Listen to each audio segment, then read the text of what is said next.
আলহামদুলিল্লাহি রাব্বিল আলামিন ওয়াসসালাতু ওয়াসসালামু আলা আশরাফিল আমবিয়া ওয়াল মুরসালিন নবিয়িনা মুহাম্মাদিন ওয়া আলা আলিহি ওয়া সাহবিহি আজমাইন আম্মা বাদ ফাউযু বিল্লাহি মিনাশ শাইতানির রাজীম বিসমিল্লাহির রহমানির রহিম লা উকসিমু বিহাযাল বালাদ ওয়া আনতা হিল্লুম বিহাযাল বালাদ ওয়া ওয়ালিদিন ওয়া মা ওয়ালাদ লাকাদ খালাকনাল ইনসানা ফি কাবাদ আয়াহসাবু আন লা ইয়াকদির আলাইহি আহাদ ইয়াকুলু আহলাকতু মালাল লুবাদা আয়াহসাবু আন লাম ইয়ারাহু আহাদ আলাম নাজআল লাহু আইনাইনি ওয়া লিসানান ওয়া শাফাতাইন ওয়া হাদাইনাহুন নাজদাইন।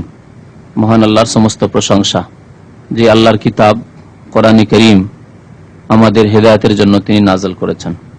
দরুদ ও সালাম নাযিল হোক আমাদের প্রিয় নবী মুহাম্মদুর রাসূলুল্লাহ সাল্লাল্লাহু আলাইহি সাল্লামের উপর, যার প্রতি এই মহাগ্রন্থ আল কোরআন নাযিল হয়েছে আমাদেরকে সঠিক পথ দেখানোর জন্য। আজকে তাফসীর হবে এই আল কোরআনের সূরা আল বালাদের। এই সূরা আম্মা পারার একটি সূরা, যা নবী করিম সাল্লাল্লাহু আলাইহি সাল্লামের মক্কি জীবনে নাযিল হয়েছে। এই সূরায় মহান আল্লাহ মক্কা নগরীর কসম করেছেন। প্রথম আয়াত লা উকসিমু বিহাযাল বালাদ, এই আল বালাদ শব্দকে নিয়েই এই সূরার নামকরণ হয়েছে সূরাতুল বালাদ। লা উকসিমু বিহাযাল বালাদ, সাধারণত আরবি ভাষায় লা মানে না হয়, কিন্তু অনেক সময় আরবি ভাষার অলংকারে লা উল্লেখ করা হয়, কিন্তু লা এর কোনো অর্থ হয় না, অর্থবিহীন লা, যাকে আরবি ভাষায় বা আরবি গ্রামারে বলা হয় লা জায়েদা, মানে অর্থের দিক দিয়ে বাড়তি, তার কোনো অর্থ নেই, কিন্তু উদ্দেশ্য আছে। উদ্দেশ্য হচ্ছে তাকিদ করা এবং অলংকার। তো এখানে লাটি ওই রকমের, লা মানে না নয়।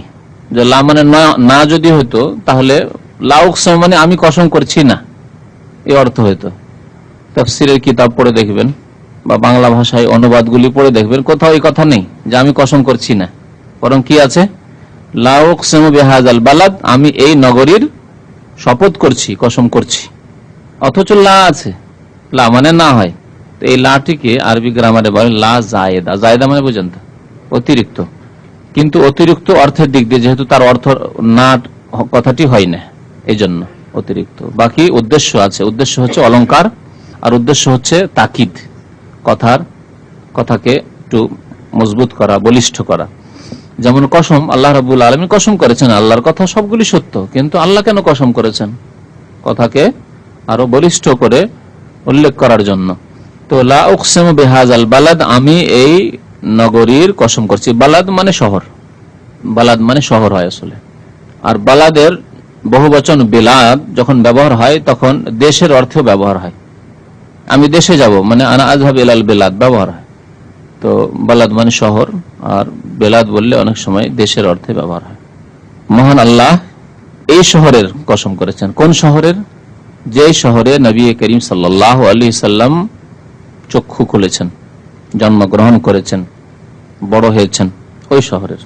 ওয়া আনতা হিল্লুম বিহাযাল বালাদ, এবং আপনি, ওয়া আনতা হে নবী আপনি, হিল্লুন বিহাযাল বালাদ। এই হিল্লুনের দুইটি তাফসীর করা হয়েছে, দুইটি তাফসীর দুই রকমের হবে। হিল্লুনের একটি অর্থ হয় কোন জায়গায় অবস্থান করা বা অবতরণ করা।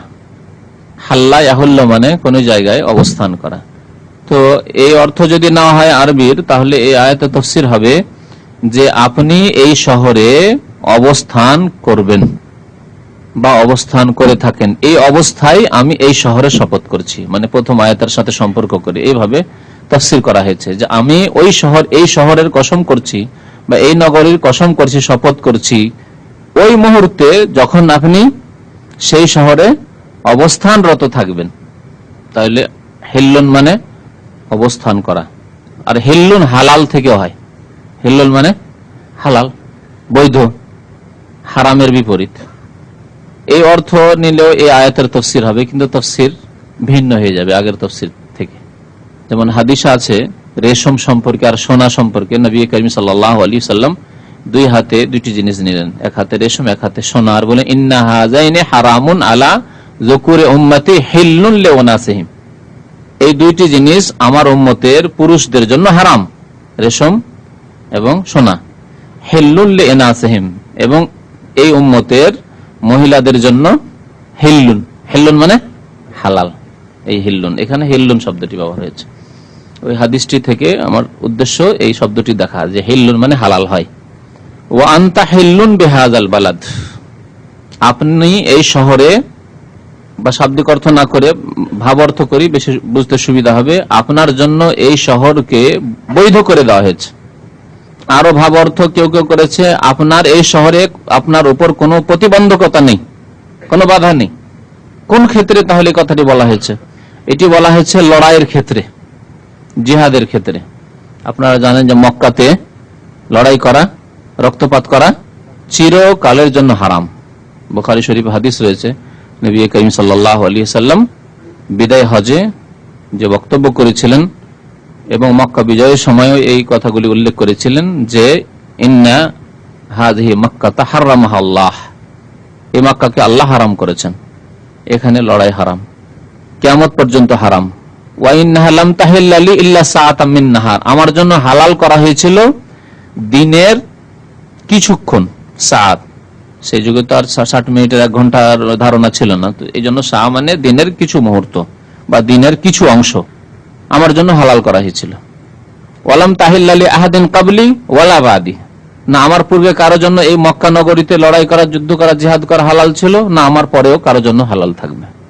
মক্কাকে হারাম এই জন্য বলা হয়, মসজিদে হারাম সেখানে রয়েছে এবং তার হারামের একটা এরিয়া রয়েছে যেটাকে বলে হুদুদে হারাম বলা হয়, হারামের এলাকা।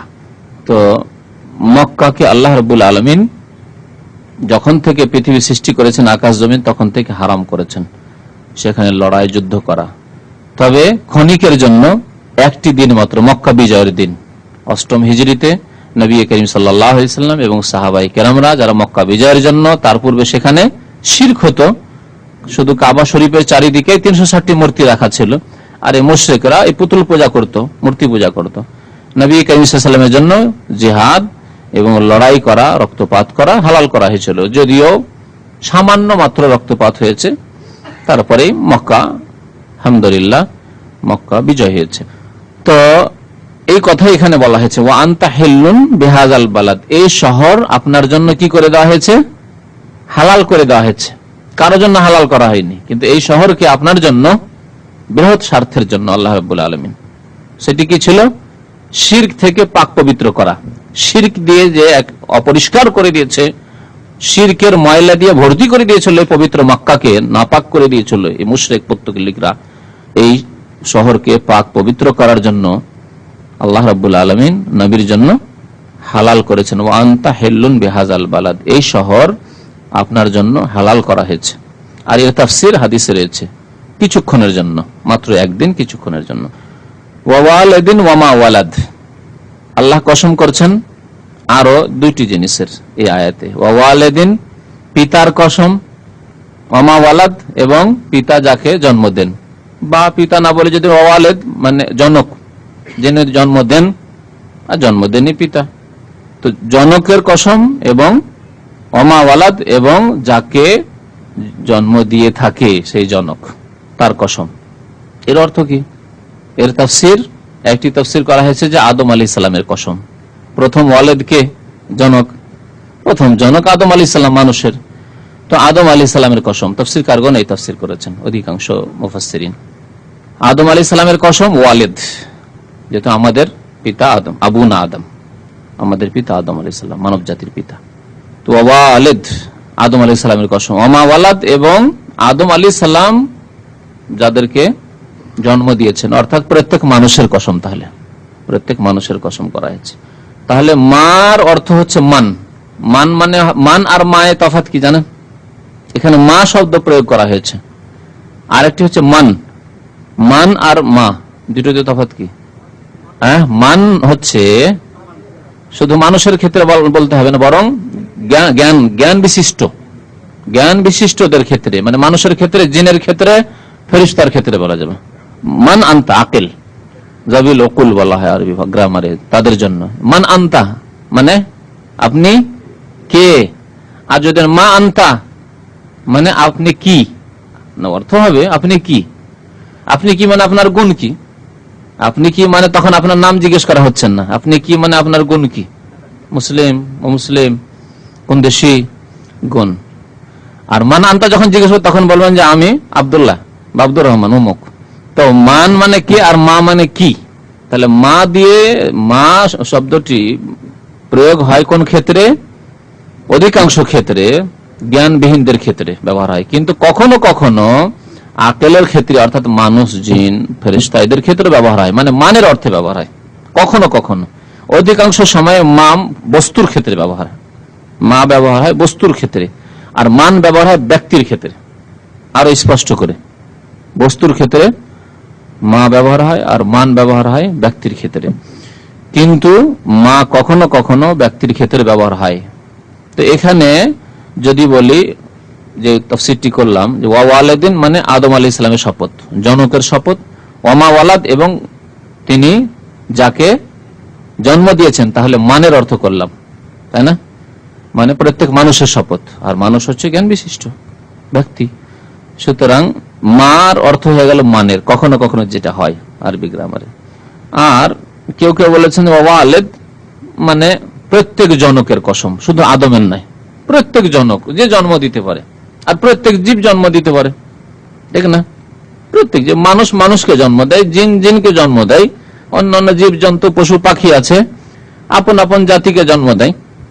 তো ওয়ালিদিন মানে জনকের শপথ, ওমা ওয়ালাদ, এবং এখানে শুধু মানুষের ক্ষেত্রে নাই, যে কোনো জীব যাকে জন্ম দিয়ে থাকে, মানে প্রত্যেক মখলুকের তাহলে আল্লাহ কসম করেছেন, শুধু মানুষের বলা যাবে না, বরং প্রত্যেক মখলুকের কসম করেছেন। এটি হচ্ছে দ্বিতীয় তাফসীর।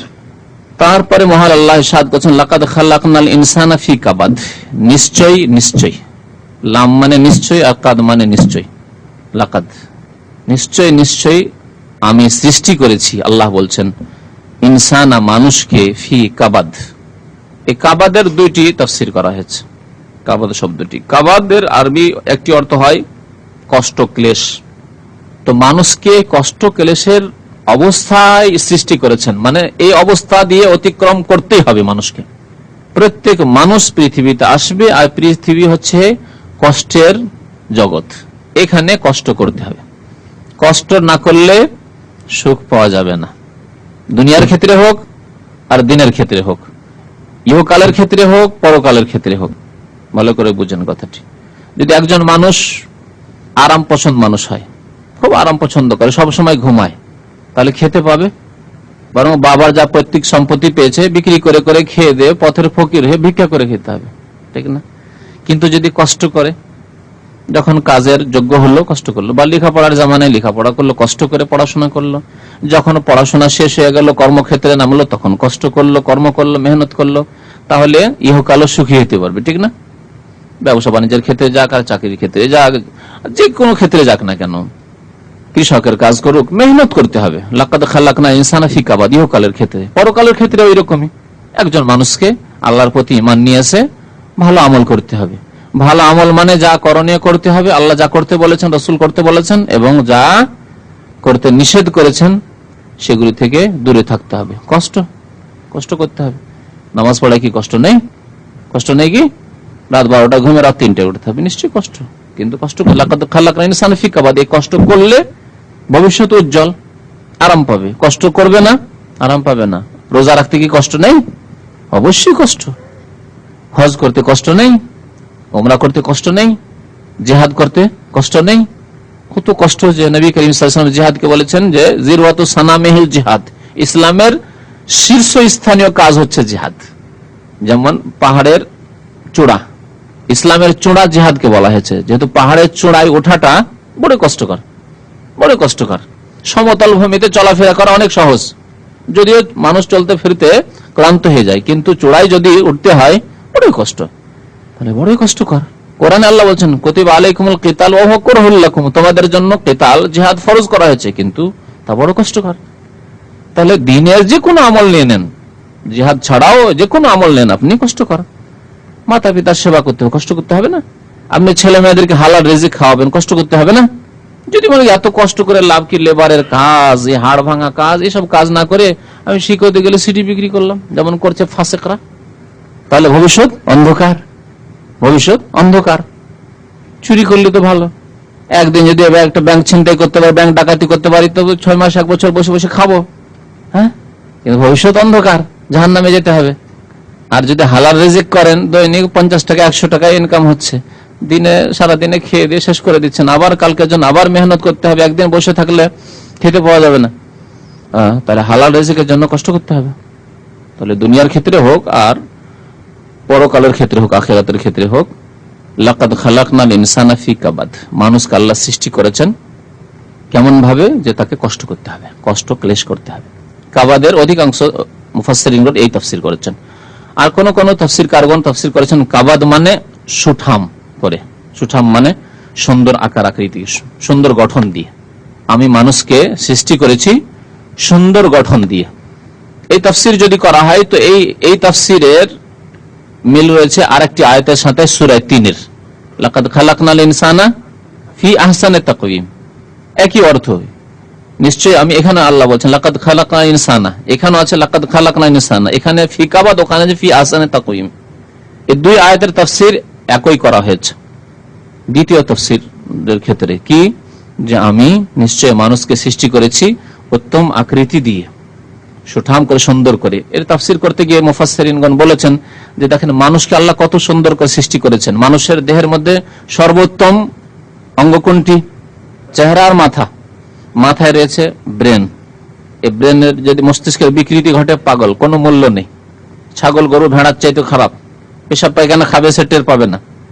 তো সর্বোত্তম অঙ্গ এই যে মাথা এবং তার সাথে মুখমণ্ডল, এটাকে মানুষকে কত সুন্দর করে আল্লাহ সৃষ্টি করেছেন যে উঁচু করে রাখে। উত্তম অঙ্গটি সবচাইতে উঁচুতে, আর উঁচু করে সোজা হয়ে চলাফেরা করে।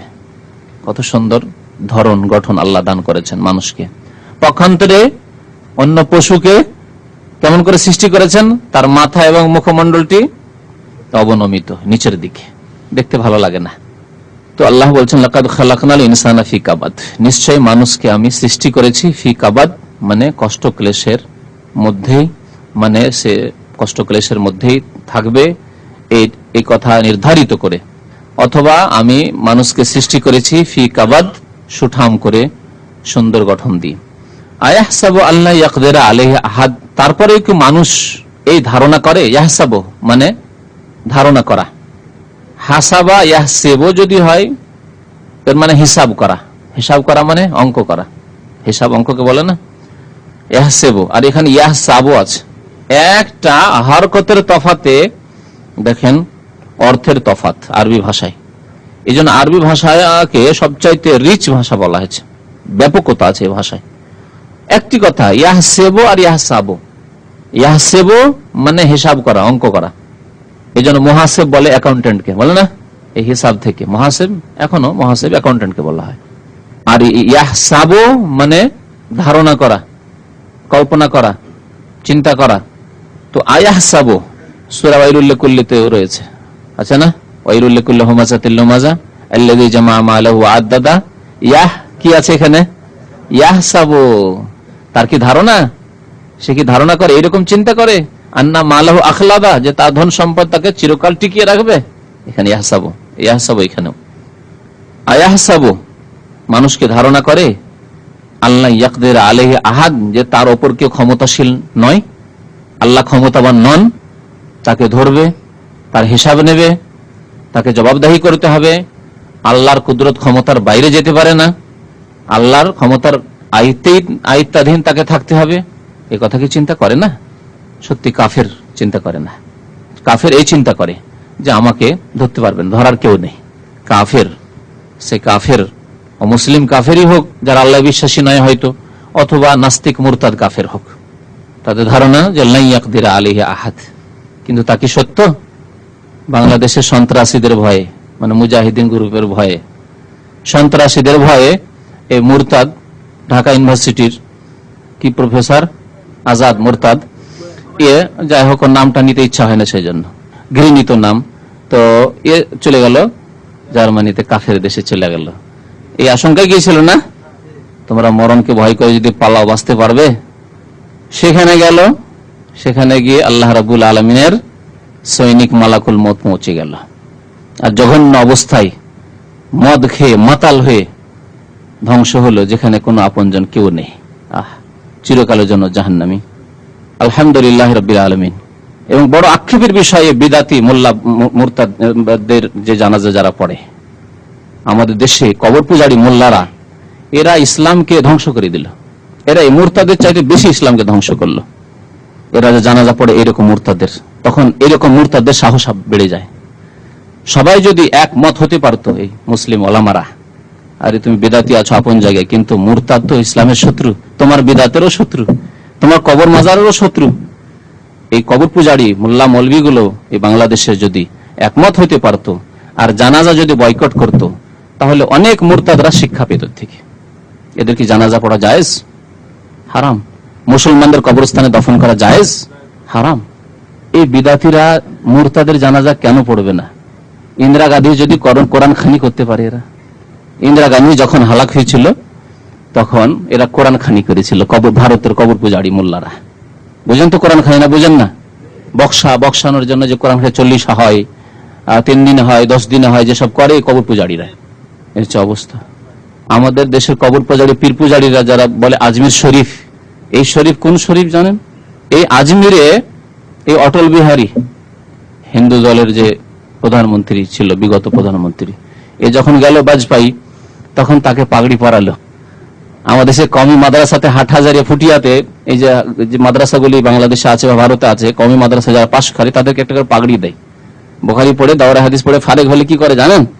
একটা পাগড়ি দেয়, একটা লাঠি দেয়, দিয়ে ফারেক করে বিদায় করে যে তুমি আজকে ফারেক হয়ে গেলে। তো এই বাজপেয়ীকে ফারেক করলে কবর পূজারীরা। কথা বুঝতে পারছেন? এ হচ্ছে অবস্থা। তো কেন হুমায়ুন আজাদের মতো মুরতাদদের জানাজা পড়বে না এই মুশরিকরা, এই মুশরিক মোল্লা বিদাতিরা, যারা দোয়াতুন আলা আবওয়াবে জাহান্নাম, প্রিয় নবী মুহাম্মদ রাসূলুল্লাহ সাল্লাল্লাহু আলাইহি ওয়াসাল্লাম বলেছেন এই শ্রেণীর মোল্লাদের সম্পর্কে, যারা জাহান্নামের দরজায় দাঁড়িয়ে দাওয়াত দিয়ে আহ্বান করে থাকে, এসো আমাদের সাথে জাহান্নামে আসো। তো মানুষ কি ধারণা করে? আল্লাহ জিজ্ঞেস করছেন, আল্লাহ ইয়াকদির আলাইহি আহাদ, তার উপর কেউ ক্ষমতাবান নয়। যদি ধারণা করে সে মুসলিম নয়, সে কাফের। কাফেরই ধারণা করতে পারে। আল্লাহর ক্ষমতাকে অস্বীকার করে, আল্লাহর অস্তিত্বকে অস্বীকার করে, আল্লাহর রুবুবিয়ত উলুহিয়াতকে অস্বীকার করে, আল্লাহর বিধিবিধানকে অস্বীকার করে, আল্লাহর কিতাব কোরআন কারীমকে অস্বীকার করে, সেই ব্যক্তি। ইয়াকুলু, সে বলে থাকে, এই কাফের, বিধর্মী, নাস্তিক, আহলাকতু মালাল লুবাদা। আহলাকতু মানে ব্যয় করেছি। আহলাকা মানে যদিও হালাক করা, ধ্বংস করা, আর ব্যয় করলেই ধ্বংস শেষ হয়ে গেল, সেজন্য আহলাকা মানে এখানে ব্যয় করা।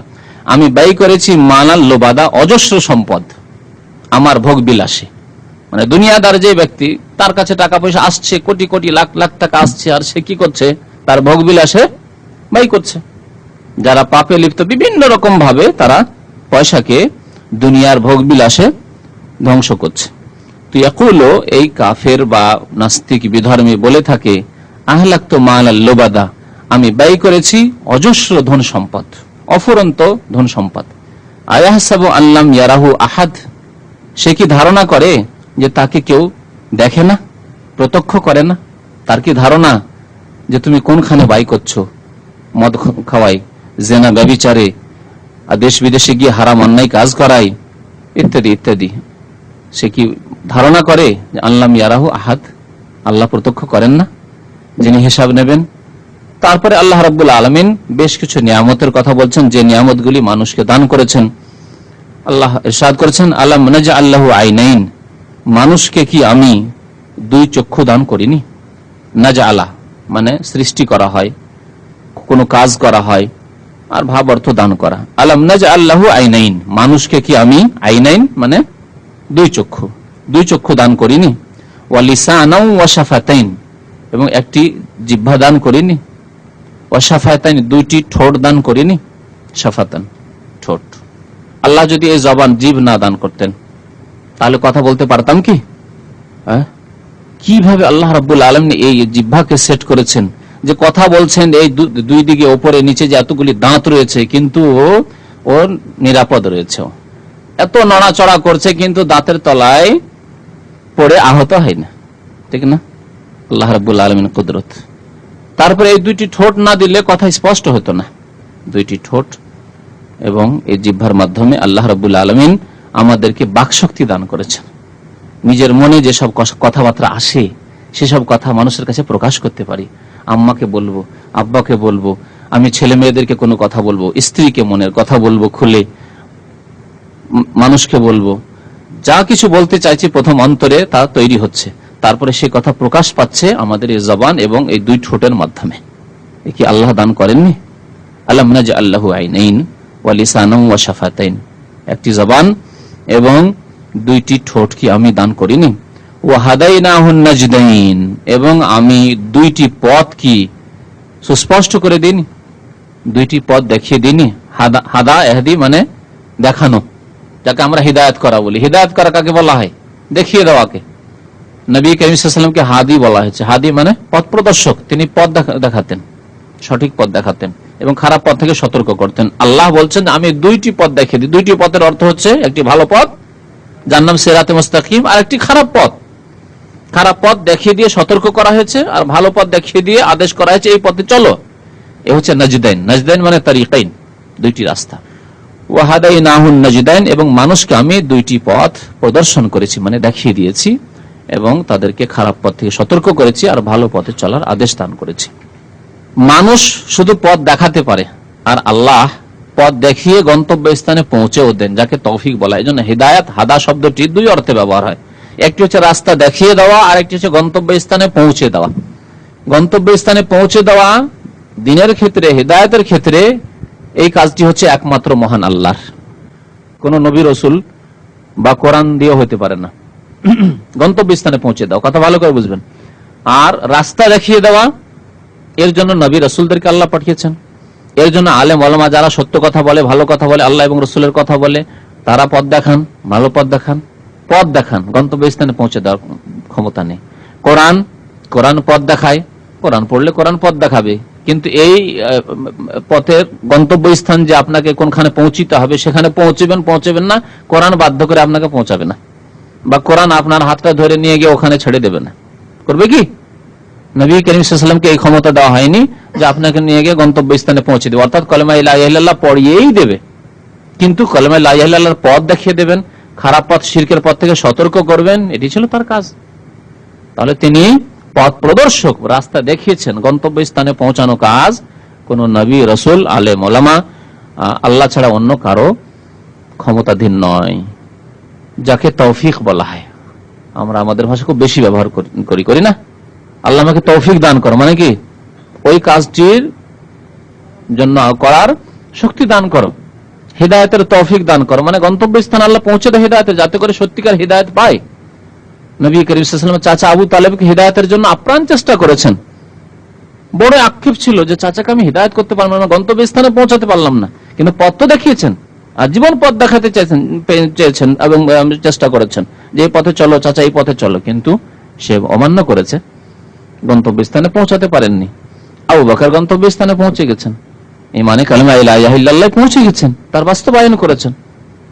ওয়া হাদাইনাহুন নাজদাইন, তো আল্লাহ রাব্বুল আলামিন দুইটি পথ দেখিয়ে দিয়েছেন, যাতে করে মানুষের কাছে আর কোনো অভিযোগের সুযোগ না থাকে যে আল্লাহ আমরা তো জানতাম না তোমার যে ইবাদত করতে হবে, এগুলি যে শিরক, এটা যে জায়েজ নয়, এটা যে হারাম, এটা করতে হবে না, এটা করতে হবে, 5 ওয়াক্ত নামাজ পড়তে হবে, তা জানতাম না, বলার সুযোগ আছে কি? এই অবকাশ আল্লাহ রেখে দেননি।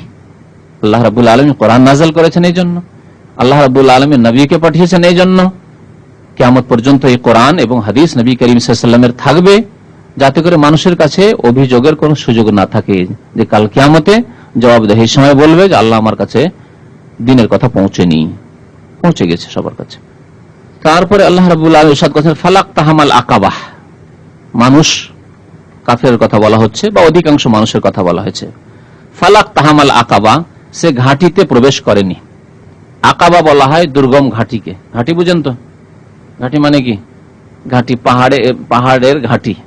আসলে আরবি ভাষায় ঘাটি আকাবা ওকে বলা, আসল ঘাটি ওটা। আর এই যে ঘাটি আজকালকার মানে মিলিটারিদের ঘাটি আর অমুক দলের ঘাটি, ওটা ঘাটি অন্য ঘাটি, হ্যাঁ স্থান। কিন্তু আকাবা মানে হয় দুই পাহাড়ের মাঝখানে সুরঙ্গের মতো যেসব রাস্তা থাকে, অজানা রাস্তা, একে আকাবা, দুর্গম ঘাটি আকাবা।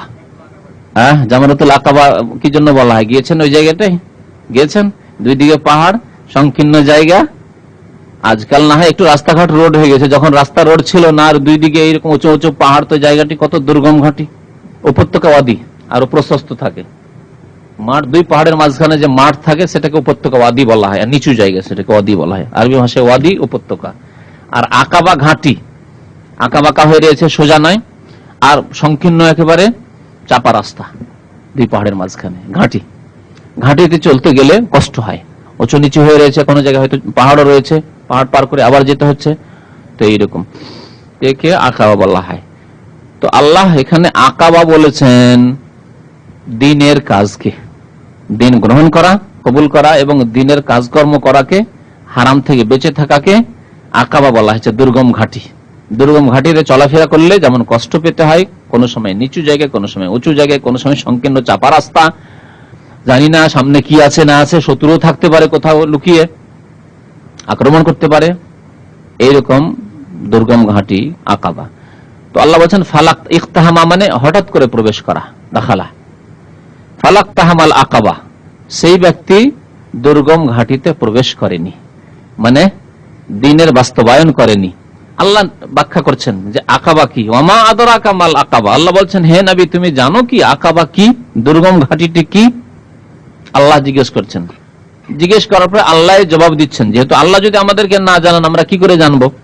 তো মহান আল্লাহ ইরশাদ করছেন ফাক্কু রাকাবাতিন আও ইতআমুন ফি ইয়াউমিন যি মাসগাবাতিন ইয়াতীমান যা মাকরাবাতিন আও মিসকিনান যা মাতরাবা। এগুলি হচ্ছে দুর্গম ঘাটি।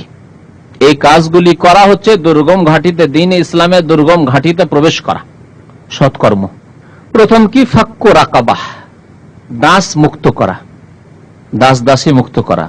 যখন গোলামির যুগ ছিল, যখন মানুষ কেনা বেচা হতো, মানুষ কেনা বেচা মানে কেমন করে হইতো?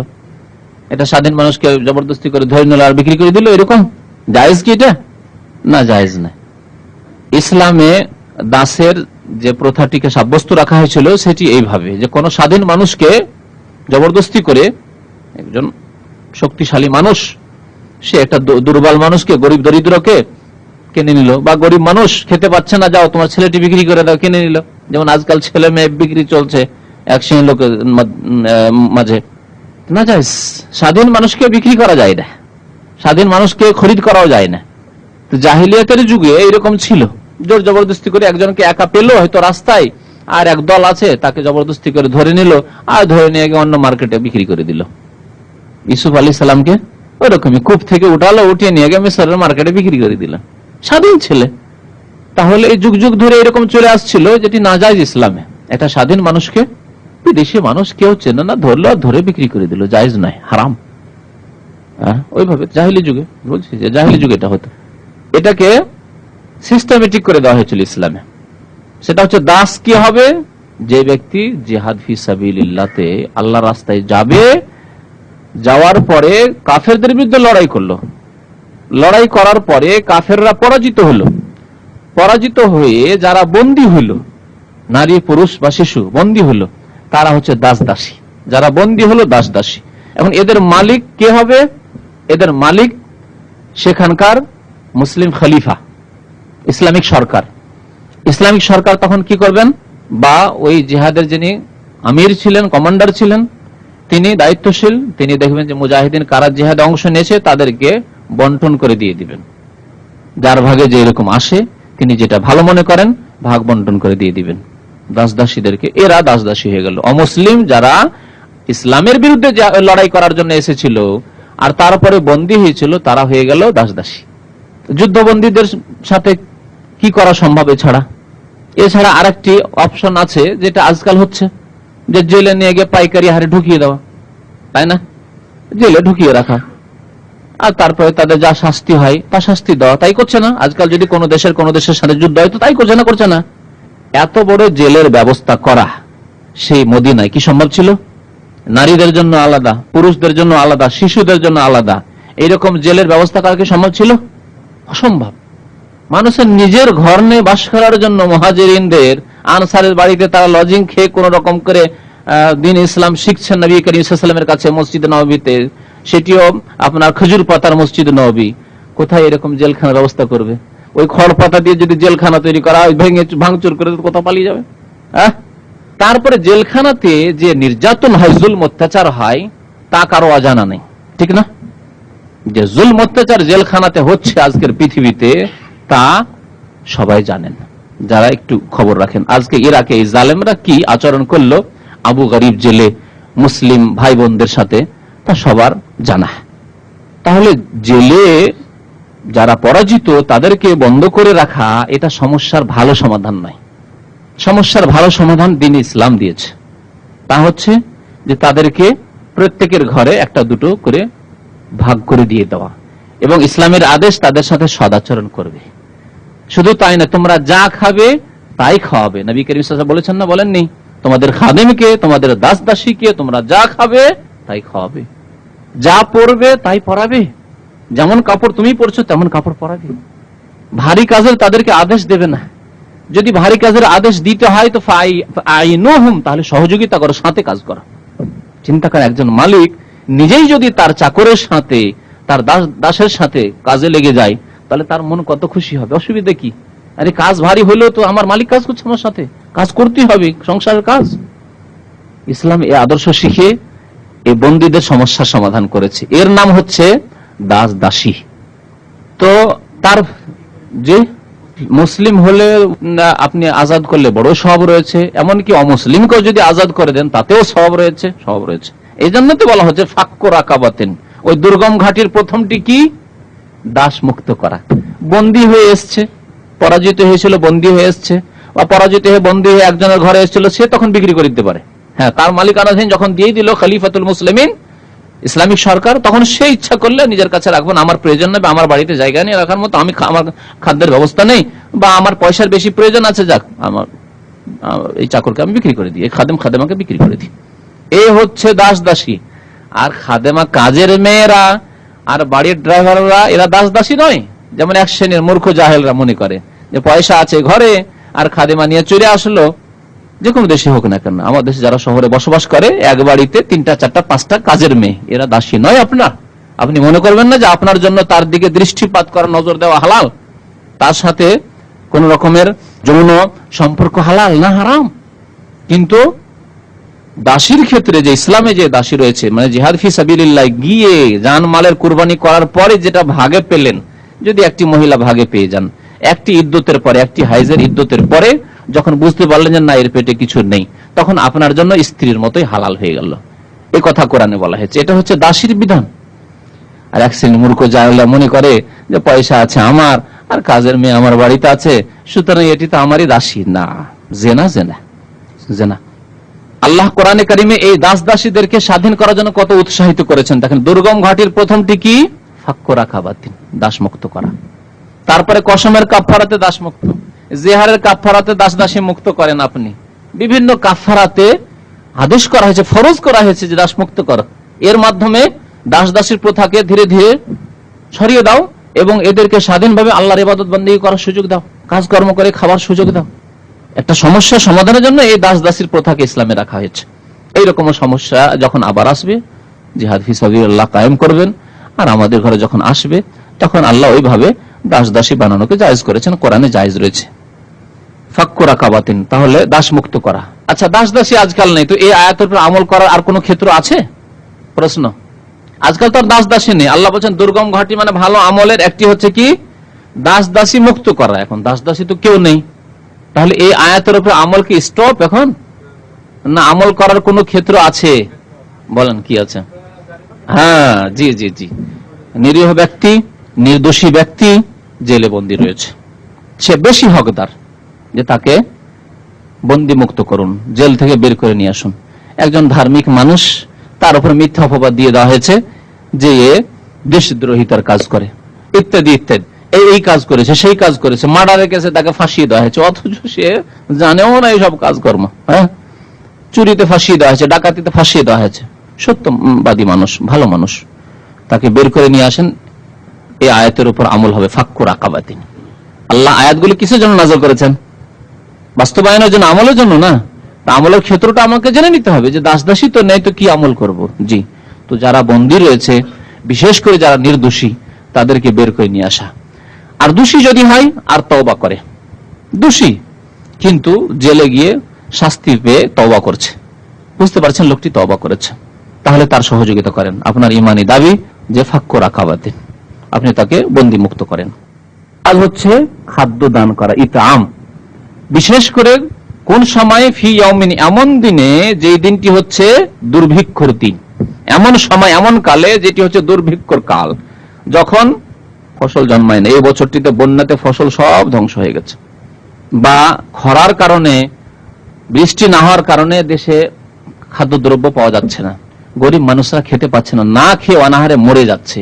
সেই দিনে আপনার বাড়িতে, আপনি একটু পয়সাওয়ালা মানুষ, আপনার ঘরে পয়সা আছে, বা আপনার ঘরে আপনি একটু বেশি জমি জায়গাওয়ালা মানুষ, আপনার বাড়িতে গত বছরই হয়তো খাদ্যদ্রব্য আছে, সেগুলি দিয়ে খাওয়ানো, নিজেও খান আর একটু কম খেয়ে মানুষকে খাওয়ান। আর এটা আমন, খাদ্য দান করা, ফি ইয়াউমিন জি মাসগাবা, মাসগাবা মানে ক্ষুধা, ক্ষুধার দিবসে, যেই সময় ক্ষুধার্ত থাকবে মানুষরা, সেই সময় বিশেষভাবে অন্ন দান করা। এটা হচ্ছে দুর্গম ঘাটিতে প্রবেশ করা, নিজে কষ্ট করে, নিজে পেটকে 3 ভাগ করে 1 ভাগ খান, আর বাকি যে 2 ভাগ 3 ভাগ মানে 3 ভাগ ফুল করে খাওয়া আজকালকার মুসলমানদের অভ্যাস ওইরকম।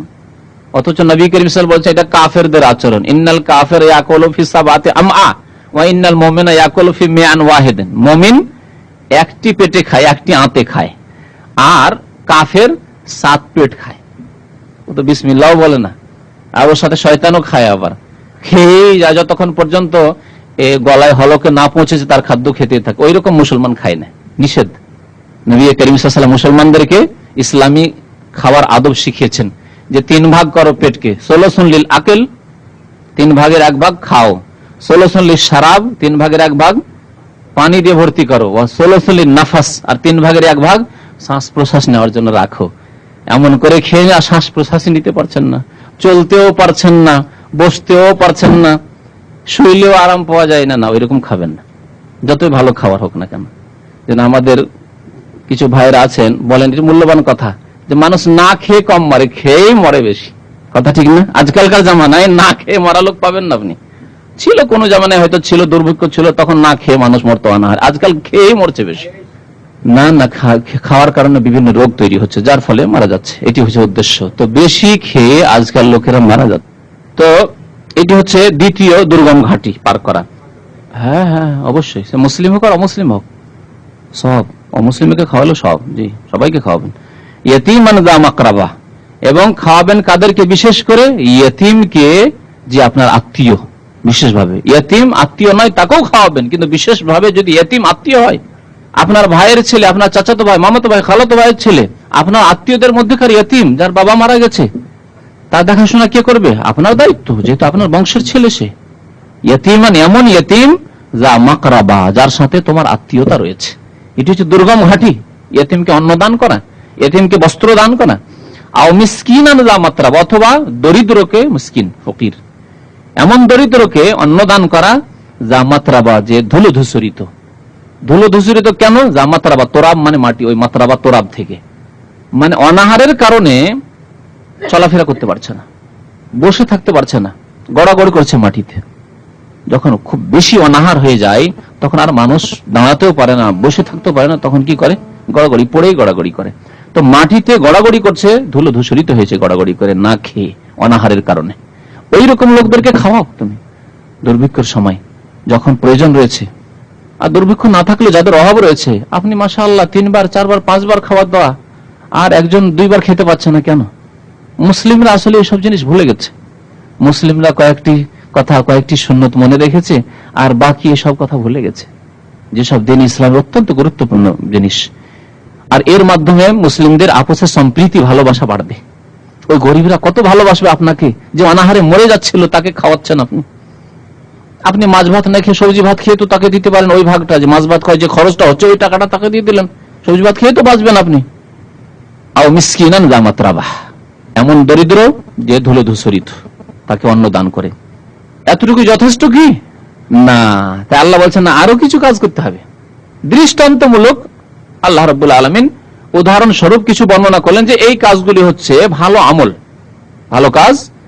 এগুলি হচ্ছে দুর্গম ঘাটিতে প্রবেশ করা ইসলামের, মানে এগুলি হচ্ছে ভালো কাজ, এর মাধ্যমে জান্নাতে যেতে পারবে। এছাড়াও এর চাইতে গুরুত্বপূর্ণ কাজ, বা বরং মৌলিক কাজ হচ্ছে ঈমান। ঈমান যদি না থাকে, আর দাস মুক্ত করো। ঈমান যদি না থাকে, আর দুর্ভিক্ষের সময় মানুষকে অন্ন দান করো। ঈমান নেই, ইয়াতিমকে লালন পালন করছো। ঈমান নেই, মুসলমান নয়, আর মিসকিনকে দান করছো। আজকাল বন্যায় গিয়ে অনেকে ত্রাণ পৌঁছাচ্ছে, খ্রিস্টানরা ত্রাণ পৌঁছাচ্ছে, আপনার ইহুদিয়াও ত্রাণ পৌঁছাতে পারে, বড় বড় যেগুলো মুসলিম দেশ তারা ত্রাণ পৌঁছাচ্ছে, কিন্তু ইমান বিল্লাহ, আল্লাহর প্রতি ইমান নেই, রাসূলের প্রতি ইমান নেই। কোন কাজে আসবে? দুনিয়ার কাজে আসবে, পরকালের কাজে আসবে না। দুনিয়াতে আল্লাহ সচ্ছলতা দেবেন তাদেরকে, একেবারে নষ্ট করেন না আল্লাহ রাব্বুল আলামিন। অমুসলিমও যদি ভালো কাজ করে, এইরকমই যারা নাস্তিক মুরতাদ বেনামাজি, নামাজ পড়ে না, আর নিজের পার্টির লেভেলে গিয়ে বন্যায় ত্রাণ পৌঁছাচ্ছে, তো এই করছে তো সেই করছে, ঠিক আছে, যতটুকু ভালো কাজ করলো আল্লাহ তার ভালো কাজকে নষ্ট করবেন না। দুনিয়াতে হয়তো মান মর্যাদা দেবেন, গদি নেতৃত্ব দিয়ে দেবেন, ফেল করছিল, পাশ করতে পারছিল না, আর খুব বন্যায় ত্রাণ পৌঁছালো, আল্লাহ হয়তো পাশ করে তাকে এমপি বানিয়ে দিতে পারেন, কিন্তু পরকালে কিচ্ছু পাবে না যদি ইমান ঠিক না থাকে আর নামাজ ঠিক না থাকে, মনে রাখবেন। তাই আল্লাহ বলছেন সুম্মা কানা মিনাল্লাযিনা আমানু, অতঃপর হতে হবে, অতঃপর মনে রাখতে হবে যে হতে হবে, কি হতে হবে? মিনাল্লাযিনা আমানু, ঈমানদারদের অন্তর্ভুক্ত, মুসলিম মুমিনদের অন্তর্ভুক্ত হইতে হবে। দাসমুক্ত করো, ইয়াতিম বিধবাকে খেতে দাও, গরিব দরিদ্রকে খেতে দাও, ভালো কাজ করো, তার সাথে সাথে কি হইতে হবে? মিনাল্লাযিনা আমানু। আর ইমানের পিলার হচ্ছে 6টি, এই 6টি জিনিসকে বিশ্বাস করতে হবে, তাহলে মুমিন হওয়া যাবে। তাহলে মুমিন হওয়ার পরে কি করতে হবে? ওয়াতাওয়াসাউ বিস-সাবরি, তারপরে ধৈর্যের জন্য একে অপরকে উপদেশ দান করবে, নিজে ধৈর্য ধারণ করবে, অন্যকেও ধৈর্যের উপদেশ দান করবে। আর ধৈর্য সম্পর্কে এর আগে বিভিন্ন আলোচনা বলেছি যে ধৈর্য 3 প্রকার, আর এই 3 প্রকারের ধৈর্য যদি আমরা জানি তাহলে পুরো দিনকে শামিল। ধৈর্য আমরা আমাদের ভাষায় শুধু বুঝি যে বিপদ আপদ আসলে হা হুতাশ না করা, একটু ধৈর্য ধারণ করা, অন্তরকে মজবুত রাখা, এর নামই ধৈর্য। এটা ধৈর্যের 1 ভাগ, 3 ভাগের 1 ভাগ। 3 প্রকারের ধৈর্য হয়। এটা হচ্ছে as-সাবরু আলাল মাসাইব, আরবিতে মুসিবতে, বিপদ আপদে সবর করা, ধৈর্য ধরা, যার কথা আল্লাহ রাব্বুল আলামিন কোরআনে বলেছেন আল্লাযিনা ইযা আসাবাতহুম মুসিবাতুন ক্বালু ইন্না লিল্লাহি ওয়া ইন্না ইলাইহি রাজিউন। মুমিন ওরা যাদের উপর মুসিবত আপতিত হলে তারা কি বলে? ইন্না লিল্লাহ, আমরা আল্লাহর জন্য, আল্লাহ আমাদেরকে সৃষ্টি করেছেন, আল্লাহর যখন মর্জি সৃষ্টি করেছেন, যখন মর্জি আমাদেরকে নিয়ে নেবেন। আল্লাহ আমাকে ছেলে দিয়েছেন, স্ত্রী দিয়েছেন, যখন ইচ্ছা আল্লাহ দিয়েছেন, আর যখন ইচ্ছা আল্লাহ নিয়ে নেবেন। ওয়া ইন্না ইলাইহি রাজিউন, এবং আল্লাহর কাছেই ফিরে যেতে হবে। এই বলে আমরা নিজেকে আল্লাহর হাওয়ালা করে দিই, আল্লাহর সুপুর্দ করে দিই। তো এই হচ্ছে ধৈর্য, 1 প্রকারের ধৈর্য। আর 1 প্রকারের ধৈর্য হচ্ছে as-সাবরু আলা তাআত, সৎ কাজের উপর অটল থাকা, সর্বদা ভালো কাজ করা, আল্লাহ যা আদেশ করেছেন, রাসূল যা আদেশ করেছেন, সৎ কাজের উপর অটল থাকা। নামাজ কন্টিনিউ নামাজ পড়া, এমন নয় যে মাঝে মাঝে পড়লাম, মাঝে মাঝে ছেড়ে দিলাম। সৌদি আরবে নামাজ পড়লাম, বাংলাদেশে গিয়ে ছেড়ে দিলাম, হ্যাঁ, বাবার সামনে মায়ের সামনে তার নামাজ পড়লাম, শ্বশুর বাড়ি গিয়ে একটু শ্বশুরকে খুশি করার জন্য নামাজ পড়লাম, জামাই তো ভালো নামাজি, আর যখন শহরে চলে আসলাম তখন নামাজ পড়ি না, ঢাকায় চলে আসলাম কেউ তো ছেড়ে না, নামাজ পড়ি না। 1 শ্রেণীর লোকের নামাজ ওই রকম। কফিল খুব ভালো মানুষ, নামাজি মানুষ, কফিলের সামনে যখন থাকে তখন তো আগে গিয়ে মসজিদে হাজির, বা ডিউটির সময় এখন কর্ম, তো এক সময় নামাজ পড়তে গেলে আধা ঘন্টা একটু রেস্ট পাওয়া যাবে, তার জন্য নামাজ পড়তে মসজিদে হাজির। কিন্তু জোহরের সময় ডিউটি শেষ হয়ে গেছে, এখন পাকশাক করতে লাগলেন, নামাজ না পড়ে পাকশাক করতে লাগলেন, বুঝলেন? ফজর সময় ডিউটি নেই, সেজন্য ঘুমিয়ে, ডিউটির সময় হলে ঠিক নামাজ পড়তে যেতেন। যদি ফজর সময় নাইট ডিউটি থাকতো তো বলতেন যে নামাজ পড়তে যেতে দিতে হবে, যদি একটু আরাম পাবো। তো এই নামাজ কাজে আসবে না, না না, ওই রকম নামাজ পড়লে হবে না। তো as-সাবরু আলা তাআ বলছিলাম, নেকির কাজের ওপর, ভালো কাজের ওপর অটল থাকা। আর আরেকটি সবর হচ্ছে, ধৈর্য হচ্ছে as-সাবরু আনিল মাসিয়া, পাপ থেকে নিজেকে বাঁচিয়ে রাখার জন্য ধৈর্য ধারণ করা, লোভ সংযম করা। টাকা পয়সা দেখলেন যে এখান থেকে একটি লোক উঠে গেল, মানি ব্যাগ পড়ে গেল, অনেকটি টাকা, দেখতে পেলেন যে অমুক লোক, দেখছেন শুধু 500 টাকা, 10,000 রিয়াল। এখানে সাবর, সাবরের পরিচয়, এখানে ধৈর্যের পরিচয়। ধৈর্য যদি আপনার থাকে, গুনাহ থেকে বাঁচার ধৈর্য, তাহলে চট করে ওই লোকটিকে ডাক দিবেন, টাকা দেখে নেওয়া, অ্যামাউন্ট দেখে নেওয়ার পরে বলবেন ভাই আপনার পয়সা নেন। আর যদি এই সাবর না থাকে, লোভ সংযম করতে পারলেন, 10,000 রিয়াল, গোটা বছর 2 বছর ইনকাম করে হয়তো 10,000 হবে না আমার, পেয়ে গেলাম একসাথে 1 মিনিটের মধ্যে, চুপ করে পকেটে ভরে নিলেন, ধৈর্য থাকলো না? গুনাহ থেকে ধৈর্য ধারণ করলেন না আপনি। ওইরকম জিনা, ব্যভিচার, সুযোগ সুবিধা পেয়েও ইন্নী আখাফুল্লাহ, ইউসুফ আলাইহিস সালামের মতো, আমি আল্লাহকে ভয় করি, আমি আল্লাহকে ভয় করি, ইন্নী আখাফুল্লাহ। ওই লোকের মতো যাকে আল্লাহ নিজের ছায়া দান করবেন কাল কিয়ামতে, সে কি বলেছিল? ইন্নী আখাফুল্লাহ, আল্লাহকে আমি ভয় করি। তুমি আহ্বান করলে কি হবে, তুমি তোমার বাড়িতে নির্জনে ডাকলে কি হবে, কোন মানুষের ভয় নেই, আল্লাহ দেখছেন আমাকে। নাখাফুল্লাহ, সবর, লোভ সংযম করা। আসসাবরু আনিল মাসিয়া, পাপ থেকে বেঁচে থাকার জন্য ধৈর্য ধারণ করা। এখানে ধৈর্যের প্রয়োজন রয়েছে। ধৈর্য যদি না থাকে, একটা যুবক মানুষ, একজন যুবতী, তাহলে আল্লাহর ভয় যদি না থাকার এই ধৈর্য, ইমানি ধৈর্য যদি না থাকে, আসসাবরু আনিল মাসিয়া, তাহলে যে কোনো পাপ হয়ে যেতে পারে। এইরকমই যারা থাইল্যান্ডে লটারি খেলছে, জুয়া খেলছে, ধৈর্যের ব্যাপার স্যাপার। 300 টাকা বেতন, কতদিন এই টাকা উঠাবো, যে টাকা খরচ করে এসছি, আর তারপরে কি বাবা মার জন্য পাঠাবো, আর নিজেই বা কি করবো, বিয়ে শাদী করতে হবে, তখন থাইল্যান্ডে লটারি খেলা শুরু করলে ধৈর্য নেই যে। কিন্তু আপনি একজন মুমিন, গুনাহ থেকে সবর করবে, ধৈর্য ধারণ করবেন। আল্লাহ যা দিয়েছো, 300 টাকায় বেতন দিয়েছো, 300 টাকার উপরে আমি ধৈর্য ধরছি, আমি হারাম 1 পয়সা নেব না, আমি লটারি খেলতে যাব না, জুয়া খেলতে যাব না, তোমার ইচ্ছা আল্লাহ, তুমি বরকতের মালিক। সাবর আনিল মাসিয়া। তো আল্লাহ রাব্বুল আলামিন বলছেন ওয়াতাওয়াসাউ বিসসাবর, নিজে ধৈর্য ধারণ করে এবং অপরকে ধৈর্যের জন্য উপদেশ দান করে। ওয়াতাওয়াসাউ বিল মারহামা, এবং দয়ার জন্য একে অপরকে উপদেশ দান করে, নিজেও দয়া করে এবং অপরকে দয়ার জন্য উপদেশ দান করে। এগুলি হচ্ছে ভালো কাজ, এই কাজগুলি করতে হবে। নবী করিম সাল্লাল্লাহু আলাইহি ওয়াসাল্লাম একটি হাদিসে বলেছেন, সহিহ মুসলিমের হাদিস, ইরহামু মান ফিল আরদি ইয়ারহামুকুম মান ফিস সামায়ে, পৃথিবীতে যারা রয়েছে, জমিনে রয়েছে, তাদের উপর তুমি দয়াবান হও, দয়া করো, তাহলে আকাশে যিনি আল্লাহ রয়েছেন তিনি তোমার উপর দয়াবান হবেন। মানফিল আরদে, এখানে শুধু বলা হয়নি যে মানুষের উপর, যে কেউ রয়েছে পৃথিবীতে তার উপর দয়া করো, তুমি দয়া করো, আল্লাহ দয়া করবেন। একটা বিড়াল রয়েছে বাড়িতে, খেতে পায় না, খিদায় রয়েছে, দয়ার প্রয়োজন নেই? দয়ার প্রয়োজন আছে। আপনার ছেলে নয়, আপনার বাড়ির চাকর, দয়া করতে হবে না?